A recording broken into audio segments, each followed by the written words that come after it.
Hi viewers, welcome to this channel. ముందుగా అయితే ఇంతవరకు ఈ ఛానల్ సబ్స్క్రైబ్ చేసుకోని వాళ్ళు ఎవరైనా ఉన్నట్టయితే ఖచ్చితంగా అయితే సబ్స్క్రైబ్ చేసుకోండి. వీడియోని అయితే లైక్ చేసి షేర్ చేయండి. మీకు ఏమైనా డౌట్స్ ఉంటే call me four app IDs వచ్చేసరికి డిస్క్రిప్షన్లో ఉన్న వాట్సాప్, టెలిగ్రామ్, ఇన్స్టాగ్రామ్ గ్రూపుల్లో షేర్ చేయడం జరిగింది. ఆ గ్రూప్స్లో జాయిన్ అయ్యి ఖచ్చితంగా అయితే కాల్ చేయండి.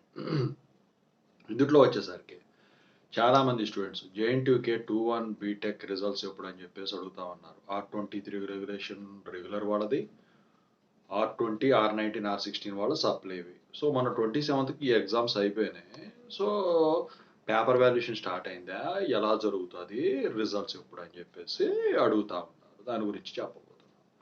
సో జనరల్గా వచ్చేసరికి జేఎన్టీయూకేది 3 ఫేజులు ఉంటాయన్నమాట. Phase 1, phase 2, phase 3. ఈ 3 ఫేజులు కంప్లీట్ అయిపోతే మీకు రిజల్ట్స్ అనేవి డిక్లేర్ అవుతాయి. ఇంతకుముందు చెప్పాను. అయితే ఈ 2-1 బీటెక్ ఎగ్జామ్స్ వచ్చేసరికి నోడల్ సెంటర్స్లో మామూలుగా కాలేజెస్లో, బయట కాలేజెస్లో జరుగుతాయి.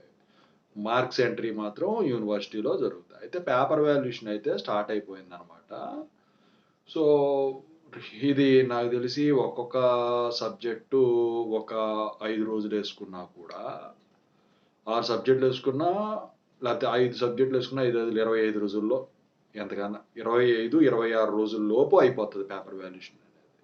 సో ఆ తర్వాత మార్క్స్ ఎంట్రీ అనేది స్టార్ట్ అవుతుంది. సో ఇక రిజల్ట్స్ ఎప్పుడు వస్తాయని మాట్లాడుకునే లోపు పేపర్ వాల్యుయేషన్ ఎలా జరుగుతుంది. సో 2-1 బీటెక్లో అన్ని సబ్జెక్టులు ఈజీ జరుగుతాయి, ఒక్కడ తప్ప. ఏదో ఒక సబ్జెక్ట్ మాత్రం టఫ్గా జరుగుతుంది కోర్ సబ్జెక్టుల్లో. ఫర్ ఎగ్జాంపుల్ ట్రిపుల్ ఈలో వచ్చేసరికి ఈఎంఎఫ్ అనేది కొంచెం టఫ్గా జరుగుతుంది. బాగా రాస్తే మాత్రం మంచి పాయింట్లు కూడా వస్తాయి. ఇది నేను చెప్పడం కాదు, నేను చాలా సంవత్సరాల నుంచి చూస్తూ ఉన్నదన్నమాట. అయితే ఏదైనా అంతే, ఏ బ్రాంచ్ అయినా కోర్ సబ్జెక్ట్ ఏదైతే ఒకటి ఉంటుందో అది ఖచ్చితంగా అయితే టఫ్గానే జరుగుతుంది. కానీ జేఎన్టీయూకే వచ్చేసరికి ఇంతకు ముందులా కాకుండా కొంచెం లిబరల్గా జరుగుతూ ఉన్నది. దానికి కారణం ఏంటంటే అడ్మిషన్లో కూడా ఈ సంవత్సరం అన్ని గ్రూపులు, కోర్ గ్రూపులో ట్రిపుల్ ఈసీ, మెకానికల్ ఈ పక్కన పెడితే సివిల్ ఇవి, ట్రిపుల్ ఈసీ ఇవన్నీ కూడా ఏపీలో జేఎన్టీయూకే కింద కూడా అన్నిటి కింద కూడా సీట్లు బాగా ఫుల్ అయినాయి. అయితే దానికి కారణం ఏంటంటే పేపర్ వాల్యుయేషన్ అనేది కొంచెం ఈజీగా చేస్తున్నారు. సిఎస్సి, ఎంఎల్ ఇవన్నీ కూడా ఇవి కూడా బాగానే పేపర్ వాల్యుయేషన్ అనేది జరుగుతూ ఉన్నది. మీరైతే దాని గురించి బాధపడాల్సిన పనిలా, కొద్దిగా రిలేటెడ్గా రాసినా బాగానే ఉంటుంది. మీరు రాసింది కరెక్ట్ అని మీరు నమ్మటం కాదు, నేను ప్రతిసారి చెప్తూనే ఉన్నా.